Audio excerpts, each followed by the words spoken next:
리플 보유자분들 오늘 영상 무조건 끝까지 보셔야 합니다. 지금 새로운 반등 시그널이 나오기 시작을 했기 때문인데요. 앞으로 리플의 시세 변화에 대해서 오늘 다뤄볼 거예요. 그리고 여러분들에게 제가 고급 정보를 공유해드리려고 합니다. 그러니까 오늘 영상 끝까지 챙겨보시고요. 모든 걸 다 가져가셨으면 좋겠고요. 자, 시간이 없으니까 빠르게 시작하도록 하겠습니다. 여러분들 알트 인덱스 차트를 좀 볼게요. 지금 보시게 되면 현재 45에 대한 수치를 가지고 있어요. 45. 사실 딱히 어느 쪽에 치우쳐 있다라고 얘기하기 어려운 수치다. 대략 중립적인 수치에 놓여져 있다라고 얘기를 할 수 있습니다. 비트코인 시즌이냐 알트코인 시즌이냐 보다는 현재 시장의 수급에 대한 형성, 즉 변동성이 아직 적다라고 할 수 있습니다. 그럼 무슨 얘기냐면요. 결국 시장은 횡보를 하면서 약세 흐름을 만들어 가고 있다라고 우리는 판단을 할 수 있습니다. 결국 방향성에 대한 부분이 우리는 기다려지고 있는 건데, 하지만요 여러분들, 이런 걸 보시게 되면 이러한 횡보 구간이 발생이 되어야지만 다음 방향성이 만들어집니다. 결국 이 횡보는 다음에 대한 방향성을 암시하는 부분이기도 하기 때문에 다소 지루할 수 있지만 우리는 조금 더 기다려줄 필요는 있다. 하지만 불안해할 필요는 없다는 겁니다. 왜? 2025년 트럼프 행정부는 결국 새로운 암호화폐 규제 완화로 인해서 SEC 리더를 교체 후에 새롭게 암호화폐 시장에 탄력을 불어넣어 줄 거기 때문이죠. 여러분들, 트럼프 정권의 암호화폐 자문력을 누가 맡을까요? 바로 리플 CEO 브래드 갈링하우스가 부상을 하고 있다고 합니다. 자, 리플의 정책적 입지 강화와 XRP의 가치 상승에 상당한 시사적인 부분을 차지하고 있습니다. 만약 갈링하우스가 임명이 될 경우에 리플의 미국 내 금융 및 규제 기관에서 신뢰도 상승을 받을 수밖에 없겠죠. 왜? 친 리플이니까. 맞죠? 그리고 XRP가 국가 준비 자산 포함에 대한 가능성도 커질 수밖에 없겠죠. 하지만 지금 커뮤니티 내에서 우려가 되고 있는 부분은 뭐냐? 바로 갈링하우스, 이 CEO의 역할을 지속적으로 진행이 될 수 있을까라는 불안감이 있는데요. 아무래도 이 브래드 갈링하우스는 리플 ledger에서 꾸준한 CEO 역할을 아주 잘해왔기 때문에 새로운 리더의 교체가 오히려 리플 ledger에 악재로 작용하는 것이 아닐까라는 우려감이 커뮤니티 내에서 돌고 있는 거겠죠. 그죠? 하지만 실질적으로 이 투자 시장에서는, 여러분들 암호화폐 시장에서 또는 투자 시장에서는요, 어떠한 인사가 그 상위 개념에, 즉 행정부겠죠. 정부죠. 이 정부와 연이 있다면 이러한 부분이 바로 호재로 작용이 됩니다. 그래서 XRP에 대한 가치 상승에 상당한 도움이 될 것이고, 브래드 갈링하우스는 아무래도 자연스럽게 리플에 대한 친화적 입장을 정부에 내비칠 수밖에 없겠죠. 그러면 뭐가 생기죠? 바로 리플의 생태계 확장으로 진화가 되면서 그거에 대한 기대치가 상승을 하겠죠. 그럼 당연히 그에 따른 XRP의 시세도 같이 상승할 수밖에 없는 겁니다. 자, 여기서 브래드 갈링하우스가 도널드 트럼프 암호화폐 자문위원으로 임명이 되었을 경우에 리플에 미칠 수 있는 영향을 말씀을 드리면, 일단은 정책적 입지에 대한 강화가 생길 수 있는데, 갈링하우스가 트럼프의 자문위원회를 활동하게 되면 미국 내 디지털 자산 규제 논의에 더 강력한 발언권을 가질 수 있겠죠. 결국 이 또한 신뢰도 상승이라고 볼 수 있습니다. 어떻게 보면 트럼프가 결정을 하는 부분에서 상당한 영향력을 펼칠 수도 있다라는 거죠. 이런 거를 빗대서 누구를 얘기할 수 있냐? 바로 일론 머스크를 얘기할 수 있겠죠. 일론 머스크가 DOJ, 정부 효율성 정부의 인사로 임명이 되면서 특히 트럼프는 일론 머스크에 대해서 강력한 지지를 해주었습니다. 자, 이 또한 마찬가지예요. 브래드 갈링하우스가 자문력을 맡게 되면은 결국 XRP에 대한 지지를 해줄 수밖에 없는 거죠. 누가? 바로 트럼프가. 그죠? 이러한 기대감은요, 사실 이미 트럼프가 대선 운동할 때부터 이미 정해진 순서라고 볼 수 있습니다. 그리고 우리가 지금 굉장히 기다리고 있는 부분이 뭐죠? 바로 SEC와 리플 간의 법적 공방이죠. 이 부분에 힘을 실어줄 수 있는 건 바로 누구죠? 트럼프입니다. 브래드 갈링하우스가 자문력을 맡고 정부로 입성한 순간부터 XRP는 더욱더 강력한 승소를 맞을 수밖에 없고, SEC는 리플 간의 법적 분쟁을 자연스럽게 소멸로 이어질 수밖에 없고, 새로운 리더는 당연히 갈링하우스와의 대화로 인해서 그동안의 잘못된 게리 겐슬러의 판단들을 억누를 거예요. 자연스럽게 취하할 수밖에 없겠죠. 그럼 엄청난 긍정적인 효과가 XRP 상승으로 무조건 반영이 될 수밖에 없다는 겁니다. 이제 얼마 안 남은 것 같습니다. 그죠, 여러분들? 여러분들, 리플이요, 포르투갈, 브라질 간의 국제 결제를 지원을 한다고 합니다. 드디어 국가 간의 송금 결제에 대한 생태계 확장이 실질적으로 이루어지고 있는 상황이다라고 얘기를 할 수 있겠죠. 자, 보시게 되면 리플의 결제 솔루션, 리플 페이먼트를 활용해서 보다 빠르고 저렴한 양국 간의 결제 서비스를 제공할 예정이라고 보도를 했습니다. 자, 이거는 리플의 첫 번째 사례가 될 수 있어요. 유니칸비와의 이번 협력은 리플의 결제 솔루션의 포르투갈에서의 처음으로 도입된 사례다. 이러한 부분들은 결국 나중에 입소문이 날 것이고, 결국 다른 국가 간의 결제도 확장이 될 수밖에 없습니다. 여러분들도 혹시 현물에서 선물 거래소로 이동을 해보신 분들이 있을지 모르겠지만 굉장히 빠르게 송금이 이루어지고 있다는 점이 굉장히 장점이었거든요. 그리고 수수료도 굉장히 저렴했어요.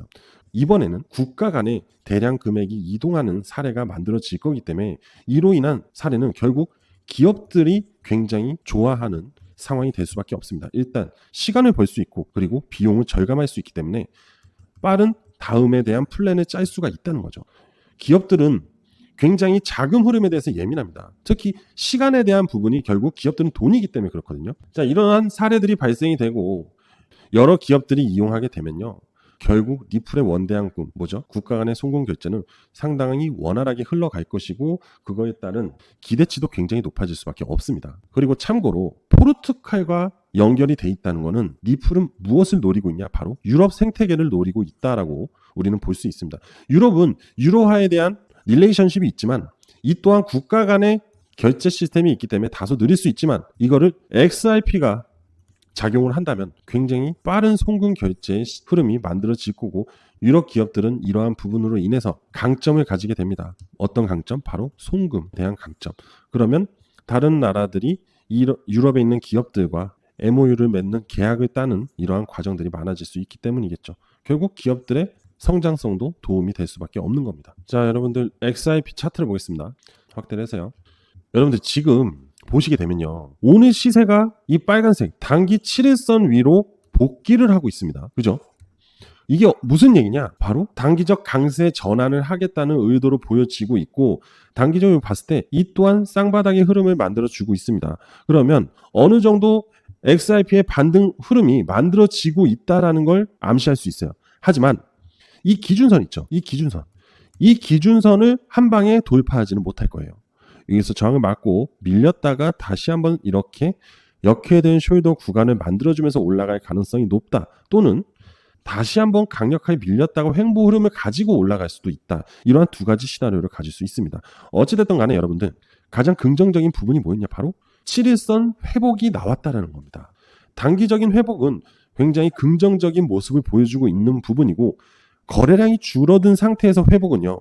의도적인 테스트를 해보고 있다. 결국 나중에 이 거래량이 죽었다는 것은 차후 거래량이 나오면서 상승세로 이어갈 수 있다는 해석도 할 수 있습니다. 자, 일단 우리는 긍정적인 부분을 가져갈 수 있고요. 다시 한번 이 하단 박스권을 돌파 후에 안착할 수도 있습니다. 그럼 제가 뭐랬죠? 바로 스텝 바이 스텝이라고 했죠.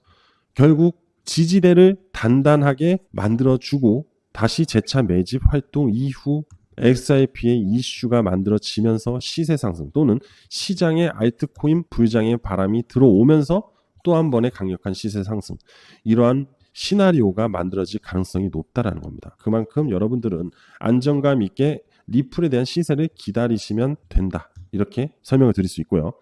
자, 그러면 아직 리플의 시세는 기다려줘야 된다고 하면은 이제는 우리는 시선의 전환을 해줘야 됐대요. 새로운 뉴 프로젝트가 있어요. 2025년 핫한 2월달 신규 투자 프로젝트입니다. 여러분들이 단기적으로 큰 돈을 만지실 수 있는 기회가 있다라는 겁니다. 그래서 이 정보를 지금 바로 여러분들에게 빠르게 공유 드리도록 할 거니까 끝까지 집중하시고 보시면 될 것 같습니다. 자, 지금 바로 시작할게요. 여러분들, 최근에 딥시크라는 인공지능 이슈가 상당히 화제가 되고 있죠. 그리고 암호화폐 시장에도 굉장히 화제가 되고 있는 중입니다. 이 AI가 현재 이 글로벌 사회에 얼마나 큰 영향력을 주고 있는지에 대해서 말씀을 드려볼게요. 2023년에 챗GPT 3.5를 출시를 하면서 AI 시장의 본격적인 성장이 시작이 됐어요.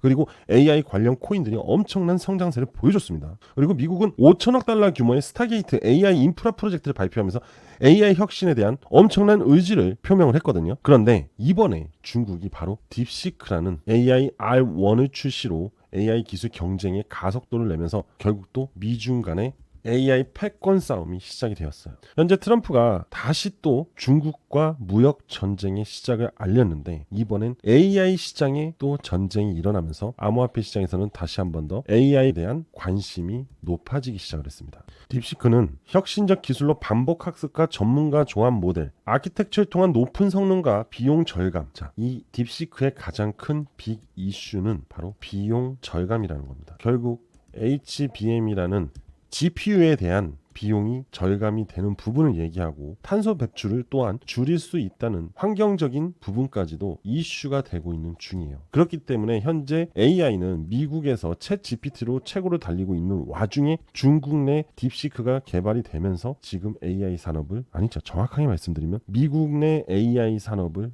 위협을 하고 있다는 겁니다. 자, 그리고 바로 이 사람 오픈 AI CEO 샘 올트먼입니다. 이 사람도 요번에 딥시크에 대한 쇼크로 인해서 챗 GPT에 대한 오픈소스 방식을 바꾸려고 하고 있어요. 그만큼 딥시크에 대한 AI 성능이 강력하기 때문에 현재 챗 GPT에 대한 오픈소스에 대한 부분도 새롭게 업데이트 또는 변경하려고 하는 부분이 미국 내에서 나오고 있다는 거죠. 그만큼 상당한 영향력을 갖고 있기 때문에 챗 GPT도 위협을 느낄 수밖에 없는 거겠죠. 왜? 자칫하다가는 세계 패권을 딥시크한테 넘겨줄 수밖에 없기 때문입니다. 결국 글로벌 경쟁력이 하락으로 가져갈 수 있기 때문에 다시 한번 챗 GPT CEO 즉 샘 올트먼은 새로운 오픈소스 전략 검토를 할 예정이라고 합니다. 이거는 그냥 좀 간단하게 말씀을 드리고 싶은 건데 바로 이 여성분이 바로 딥시크를 만든 인재라고 합니다. 이 젊은 여성이 AI 천재소녀고 심지어 샤오미에서 억대 연봉을 제시하면서까지 스카우트 해가려고 하고 있는 천재소녀죠. 그만큼 딥시크가 얼마나 세계적으로 또는 중국 내에서도 화제가 되고 있다는 거 여러분들은 이걸 각인해야 됩니다. 자, 그리고 이 딥시크 논란이 시작이 되면서 다시 AI 코인들이 조금씩 움직이기 시작하려고 합니다. 여러분들 2023년에 챗 GPT에 대한 코인이 만들어지면서 AI 관련 코인들이 강한 상승을 만들었던 거 기억을 하실 거예요. 그런데 2025년 2월에 다시 한번 딥시크로 인해서 AI 코인들이 움직이기 시작할 겁니다. 그 얘기는 뭐죠? 2월 달에 돈을 벌 수 있는 투자 플랜이다 이겁니다. 여러분들 우리는 이러한 정보를 가지고 추적을 해서 우리가 원하는 AI 코인에 투자를 해서 수익을 내는 게 우리는 목적이잖아요. 자, 트럼프도 AI에 5천억 달러를 투자를 한다고 합니다. 트럼프, 중국, 심지어 우리나라도 마찬가지고요. 일본도 마찬가지입니다. 세계 경쟁력을 갖고 있는 각국에서는 AI 패권에 도전을 하기 위해서 지속적인 개발을 하고 있어요. 그런데 테크놀로지의 최고봉인 미국 내에서 그죠? AI에 대한 기술 발전은 엄청나게 극속도로 발전을 하고 있는 와중에 중국 또한 만만치 않게 쫓아가고 있다는 거죠. 그만큼 2025년은 AI에 대해서 상당히 주목을 해야 되고 트럼프의 행보에 대해서도 관심을 가져야 돼요. 그리고 AI 관련주들은 대부분이 미국 내에서 만들어진 코인들입니다. 여러분들은 이러한 AI 코인에 투자를 안 할래야 안 할 수가 없습니다. 하지만 이미 올라간 상태에서 투자를 한다는 거는 무슨 얘기예요? 남들 밑에서 다 샀을 때 여러분들은 위에서 투자한다. 결국 가져갈 수익률이 상당히 적다. 또는 손실로 이어질 수 있으니 상당히 조심해야겠죠. 하지만 저점에서 이 AI 관련 코인들을 매수를 한다면 이러한 AI 빅 이슈로 인해서 엄청난 시세 상승이 반등이 나올 때 여러분들은 부자가 될 수 있다는 거죠. 그래서 우리는 AI 관련 코인에 투자를 해야 된다는 겁니다. 자, 그래서 제가 여러분들을 위해서 2월에 주목할 AI 코인 5가지를 가지고 왔어요. 이 딥시크라는 AI가 다시 한번 이 암호화폐 시장에 관심과 불을 지피고 있다라는 겁니다. 그렇기 때문에 여러분들은 투자를 할 수밖에 없다는 거죠. 왜? 돈을 벌고 부자가 되기 위해서죠. 첫 번째 AI 관련 코인인데요. 강한 매집 흐름을 보여준 이후 하락을 하면서 천천히 횡보에 대한 박스권 흐름을 가져가고 있습니다. 두 번째로 거래소 상장 이후 반등이 나왔죠. 그리고 나서 추세 하락이 나왔어요. 결국 이때는 물량이 다 끝나고 다시 새롭게 매집 세력, 손바뀜이 나온 이후부터 하락세가 나왔다는 거죠. 세 번째 코인, 이 코인도 상당히 유사합니다. 매집의 흔적이 이게 다 그리고 빠졌습니다. 네 번째 코인도 너무나 명확하게 고래들이 매집을 한 흔적이 명확하게 나왔어요. 그리고 빠졌어요. 자, 그리고 마지막으로 5번째 코인이에요. 하락 이후 매집 흐름이 만들어지고 다시 하락을 시켰습니다. 자, 제가 이 5가지 코인들의 차트를 보여드린 이유는 공통점이 있습니다. 공통점. 바로 저가. 굉장히 현재 낮은 가격에 대한 포지션을 가지고 있고 충분히 매집에 대한 흐름을 보여준 이후 조만간 반등이 나오기 위한 패턴을 만들어 가고 있다는 겁니다. 그동안 모든 코인들이 반등을 하기 위해서는 어떤 흐름이 나왔냐면요. 잘 보세요. 이러한 패턴의 흐름이 나왔어요. 그런데 지금 현재 AI 코인들, 제가 가져온 이 주목해야 될 이 딥시크 때문에 크게 터질 AI 코인들은 이 매직 구간을 지나서 현재 관심 이탈을 하고 횡보 구간으로 접어들기 시작을 합니다. 그리고 나서 AI 화제를 몰고 오면서 시세 상승이 만들어질 거예요. 결국 제가 여러분들한테 말씀드리고 싶은 거는 저가 구간에서 투자를 할 수 있다는 상당한 프리미엄을 말씀을 드리고 있는 겁니다. 앞으로 이 AI 관련 코인들 100배 또는 그 이상의 상승이 나올 수도 있다는 거죠. 우리는 지금 이 코인들에게 투자를 하고 관심을 가지면서 천천히 매집을 해 나가야지 여러분들이 정말로 큰 수익과 결국 부자가 될 수 있는 꿈을 이룰 수 있다는 겁니다. 아시겠죠, 여러분들? 그래서 제가 여러분들을 위해서 무료로 100% 무료로 이 코인 5가지 목록과 투자 플랜에 대해서 공유해 드릴게요. 여기서 바로 얘기할 수는 없어요. 너무 길고 여러분들이 직접 보시면 되는 거거든요. 제가 드리는 자료를. 그래서 신청을 해 주시면 됩니다. 자, 어떻게 신청을 하시냐? 제 개인 번호인 010-5890-6321 010-5890-6321로 저한테 문자 하나 보내주시면 됩니다. 자, 뭐라고 보내시냐? 바로 숫자 1이라고 문자 보내주시면 제가 딥시크로 크게 성장할 이 코인 5가지를 모두 전송해 드릴게요. 아시겠죠? 지금 바로 제 개인 번호 알려드렸죠? 010-5890-6321로 숫자 1이라고 보내주시면 됩니다. 여러분들이 부자가 되는 그날까지 저는 지속적으로 코인에 관련된 정보들을 무료로 계속해서 제공해 드릴 예정입니다. 많은 참여 부탁드릴게요. 지금 빠르게 신청하시면 됩니다. 그리고 구독, 좋아요, 알림 설정 꼭 부탁드릴게요. 자, 저는 오늘 여기까지 하겠습니다. 감사합니다.